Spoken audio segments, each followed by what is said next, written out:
Ang si misis ko, yan. Ayan si misis ko. Naramdaman niya yung ibang-ibang performance itong Ginkgo biloba katropa. Mahusay kasi ito, lalo na pag may nag-iisip tayo, yan, nagtatrabaho tayo, lalo ang ginagamit natin yung utak. Yan, napakahusay ito, Ginkgo biloba katropa. Alam mo ba na kung minsan nag-iisip ako, ang hirap isipin, yan. Ang hirap talaga. Pero nung nag-take ako ng isang kapsula nito kasi laki lang ng mani, ay naku, katropa ka, oo, ang husay.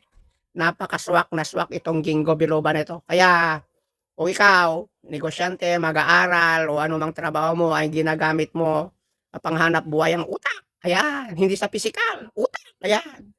Ginkgo biloba mo na yung katropa. Kung stress na stress ka, ayan, maganda ito katropa. Isang kapsula lang bawat araw.